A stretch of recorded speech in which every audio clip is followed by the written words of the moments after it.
Good afternoon, everyone. I am Sharon Green Middleton, Vice President of the City Council, representative of the 6th Council District, and Chairperson for the Economic and Community Development Committee. This afternoon, we will hear the following bills: Bill number 22-0325 and 23-0359. And just wanted to announce we do have a student, Anissa Wallace, online from UMBC that is here today fulfilling the requirements of an assignment. And Councilwoman Odette Ramos has agreed to interview her after the hearings are over. So we have that covered. In attendance today, we have members of the committee: Councilman John Bullock of the 9th District. Thank you, Madam Chair. Councilman Mark Conway of the 4th District. Thank you, Madam Chair. Councilwoman Odette Ramos of the 14th District. Thank you, Madam And Chair. Councilman Robert Stokes of the 12th District. And we also have sponsor of the bill, one of the bills today, Councilman Eric Costello of the 11th District, present. And Councilman Zeke Cohen has an excused absence for his bill, the first bill that we're hearing today. Also, we have representative from the mayor's office, Sophia G. Thank you, Madam Chair. And let's begin. Bill number 22-0325, zoning conditional use conversion of a single-family dwelling unit to 2 dwelling units in the R7 zoning district. Variances 466 Hornell Street.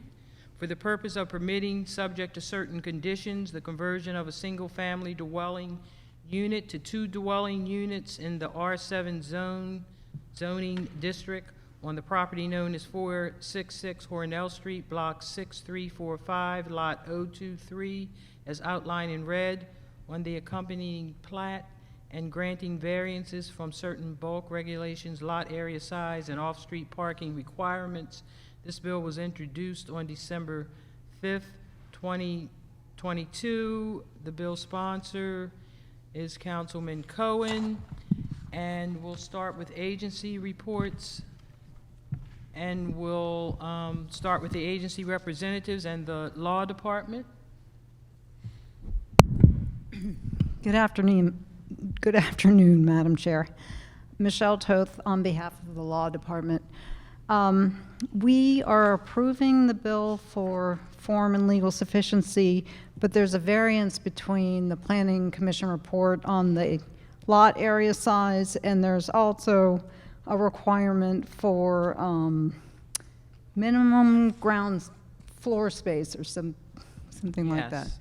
Yes, Eric Tissot is in today for the Planning Commission. He's going to give a brief summary and finding of the facts and talk about what you just mentioned. Okay. Otherwise, we approve the bill.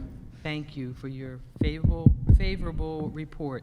And on that note, we'll go to Eric Tissot. Good afternoon, Madam Chair, members of the committee. Eric Tissot for the Department of Planning, covering for my colleague Martin French, who's currently staffing the BMZA hearings this afternoon.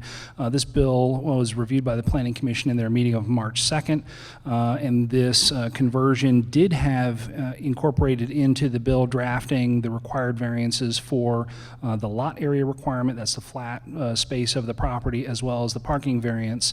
What was not known at the time of filing was the interior square footage requirement. So for 2-bedroom units, there are 2 of them. They need 1,000 square feet each. The building has 800 square feet each, and so that variance needs to be incorporated into the bill, and rationale is included in Martin's staff report if you'd like to look at and consider those. Otherwise, the Planning Commission adopted that rationale and recommends favorable. Thank you. That's favorable with amendment. Any questions from the committee? Moving to BMZA. Good afternoon, Madam Chair. This is Sophia from the Mayor's Office of Government Relations. BMZA defers its opinion to that of the Planning Commission. Thank you, and they defer to planning. Department of Transportation, Liam Davis. Madam Chair, we stand by our bill report, which is no objection. Thank you. Thank you. Department of Housing, Thank you, Madam Chair. Members of the committee, Stephanie Murdoch, Director of Legislative Services for DHCD. We stand by our bill report in support of this bill. The conversion to a multifamily dwelling may expand dwelling choices for area residents, and it may also allow the commercial use of the basement level. So again, we stand by our bill report in support. thank you. And just a reminder that masks are required for guests in the council chambers, and basically required for everyone, but optional for employees in the council. The Baltimore Development Corporation? Thank you, Madam Chair. Luis Cardona with the BDC. We stand by our agency report. No objection. Thank you. Fire Department? Good afternoon, Madam Chair. On behalf of Fire Department have no opposition to this bill. Thank you. And the Parking Authority? Good afternoon, Madam Chair. This is Arco Sen from the Parking Authority, and we do not oppose the passage of the bill. Thank you.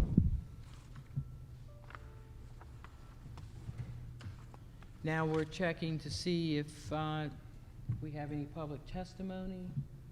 There were no checkouts. Okay, no one here in person for this bill, and checking for any online. Okay. Please raise your hand if you'd like to testify on this bill.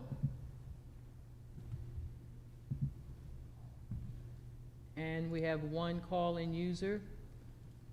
Please say your name and you're on to testify. Hello?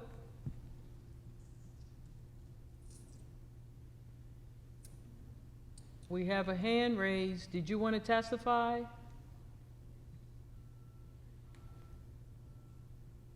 Okay. No response. Let's go to telephone callers. Let's go to, is there a call-in for this bill? See, one. Still on red. Any other call-ins for this bill? Seeing none? Do members have any comments? Hearing, Madam Chair, just a question. yes, Councilwoman Ramos. So the Planning Commission is recommending 2 amendments. It's in their report, so I'm assuming that we'll get those we'll vote on those now, or we'll get those in second reader? We're How do going to you want- vote on those now. Okay. And get them for second reader Got it, in okay. writing. Yeah, they're technical, so I didn't think we needed to worry about having them formal. Okay, gotcha. Definitely. Thank you. Okay, the committee heard testimony, recommendation to support the legal standards and findings. Is there a motion to move the amendment? So moved. So moved by Ramos, second? Second. Second by Conway. All those in favor say aye. Aye. All those opposed say nay. Is there a motion to move the bill as amended? So moved. So moved by Ramos, second. Second. Second by Bullock. Chair Middleton, yes. Bullock Yes. is a yes. Conway Yes. is a yes. Dorsey is absent. Glover, absent. Ramos Yes. is a yes. And Stokes is a yes.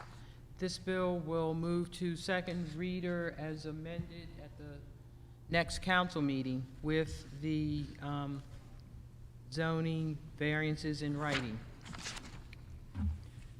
The next bill, Bill number 22-0359, rezoning 600 North Paca Street for the purpose of changing the zoning for the property known as 600 North Paca Street, Block 546, Lot 032, as outlined in red on the accompanying plat, from the OS zoning district to the R8 zoning district, and providing for a special effective date.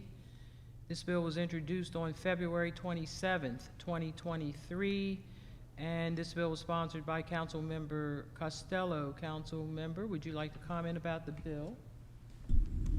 Thank you, Madam Chair. Do we have anyone from the development team here? Would it be okay to turn it over to this gentleman first? Sure. Thank you. You can come up and state your name, and as you speak, you can take off. Okay, great, thank you. You're welcome. You can afternoon. pull that down to your Appropriate height.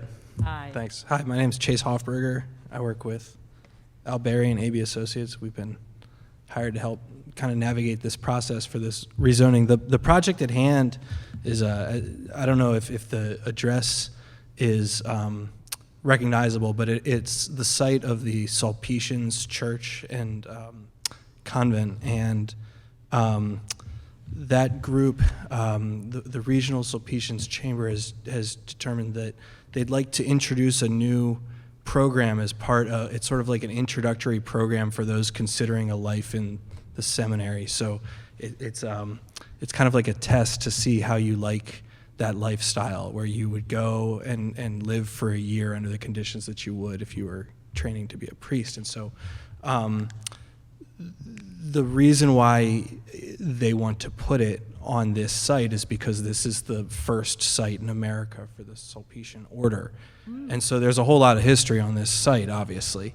And there's a visitor center. And so it's just a really great place for these potential priests to come and consider the lifestyle that they'll live. So anyway, in January, we got a call from the architects who are working on this project because when they started going through the process of getting approvals and working with CHAP, and I think with Mr. Tiso here, they learned that this property had been zoned open space.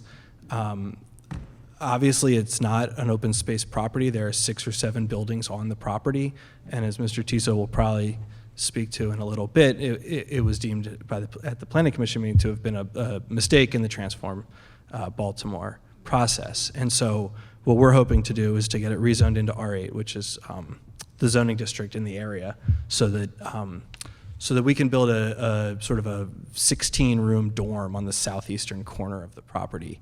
And we're currently going through the process with the neighborhood and with CHAP of getting the approvals and threading the needle on what that should look like so that it looks both appropriately historic and modern, which is a fun challenge. And you're staying in contact with all the surrounding communities? We are, yeah. We met with the neighborhood board on Thursday and presented our most updated plan, which is sort of a compromise between the neighborhood board's initial wishes and CHAP's expectations.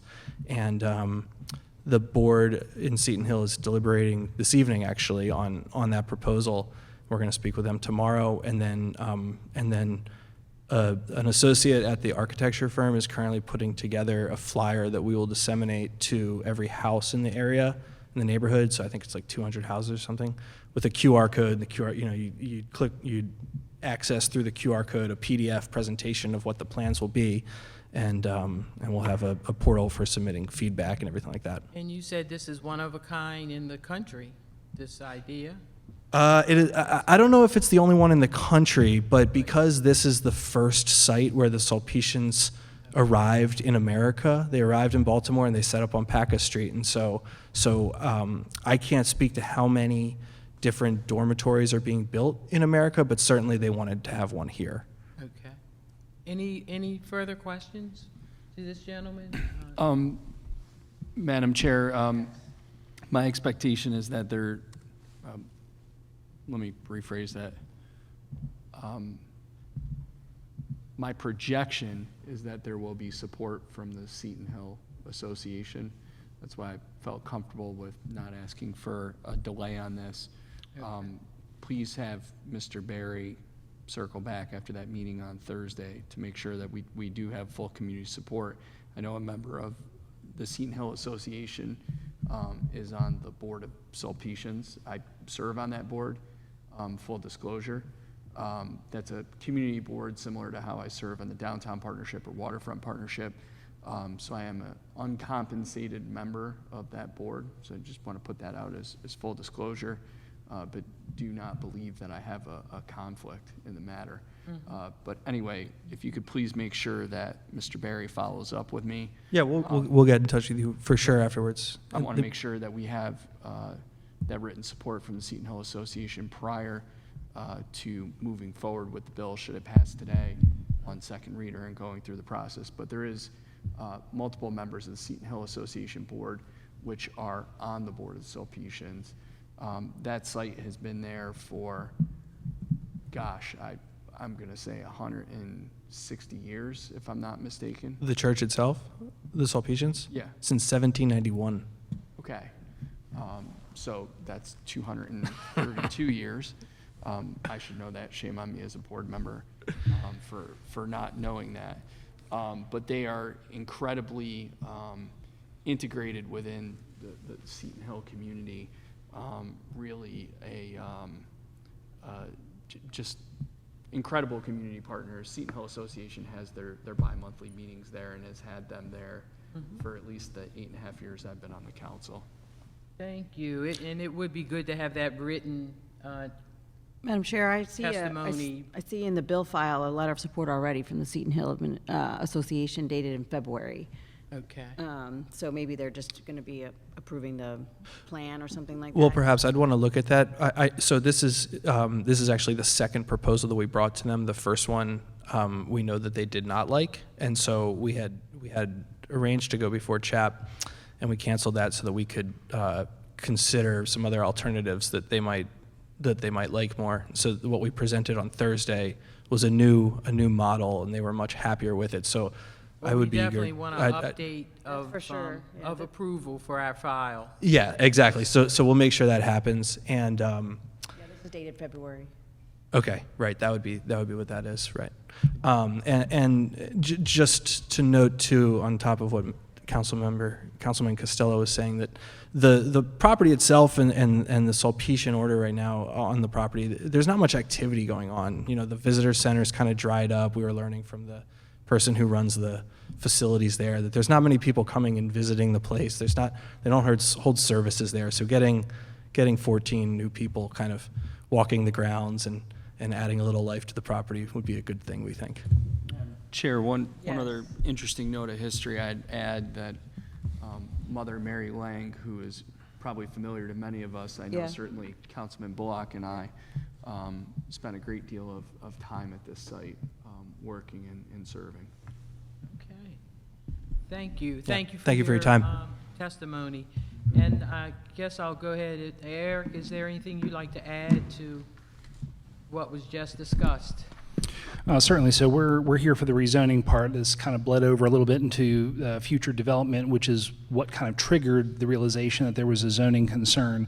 This is one of the relatively few, I think we can count on one hand, the true number of mistakes. This is an administrative mistake. The property is surrounded on all sides by a park. And in the very first land use map that was developed when the proposal for a new zoning code was created, painted all of that, including this parcel, as open space. It's not publicly owned, it's not a park, it was simply an administrative oversight. This bill will correct that. As a good Catholic boy, 12-year veteran in Catholic schools, Archdiocese of Baltimore, oldest and first archdiocese in the United States and North America. St. Mary's Seminary, first seminary in North America. There's a lot of history tied to this. It is in a local historic district, so regardless of what happens with zoning, the development plan will go through a public hearing because it's in a local district. So we believe that this meets all the requirements for findings for a rezoning, and Planning Commission recommended favorable in their meeting of March 16th. Thank you for your favorable report. And City Solicitor, you have a favorable report as well. Michelle Toth on behalf of the Law Department, and we stand by our bill report approving for form and legal sufficiency. Excuse me. Thank you. And Sophia for BMZA. Yeah, BMZA stands by its support and deferring to the Planning Commission. Thank you. Thank you. And transportation? Liam. Liam? Madam Chair, we stand by our bill report. No objection. Thank you. And housing? Thank you, Madam Chair. Stephanie Murdoch with the Department of Housing and Community Development. We stand by our bill report in support. Thank you. And BDC? Thank you, Madam Chair. Luis Cardona with the Baltimore Development Corporation. We stand by our agency report in support of this bill. Thank you. And could you give your written report to Matt when you? Yeah, we had some challenges with that, but we've already been in contact with Moger. Okay. But we are in support of this bill, and they do have it. Okay, thank you. And the Parking Authority? Thank you, Madam Chair. Christmas Age Parking Authority of Baltimore City. We stand by our report, which is not opposed. Okay, looks like everyone is supporting, and we'll now see if there's any public testimony. Is there anyone in person here testifying? Anyone else on this bill? Now we'll check to see for online, and please raise your hand if you're here to testify on this bill.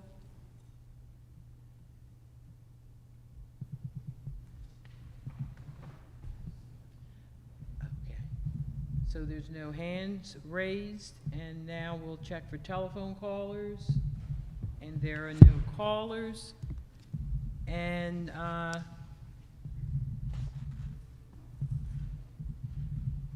do we have finding of the facts for this one? Yeah. Yes. Planning Commission. Okay, the committee heard testimony and recommendations to support the legal and standards, legal standards and findings. Is there a motion to approve the amendment? Were there any amendments? Oh, there's no amendment. I mean, the findings. We don't have to do that. Right. Going back to old school. Is there a motion to move the bill? So moved. So moved by Ramos. Was that Conway? Yep. For a second. Chair Middleton, yes. Bullock? Yes. Is a yes. Conway? Yes. Is a yes. Dorsey, absent. Glover, absent. Ramos? Yes. Is a yes. And Stokes? Yes. Is a yes. This bill will move favorable at the next council meeting for second reader, and I want to thank everyone for attending today's hearing, and this meeting is now adjourned.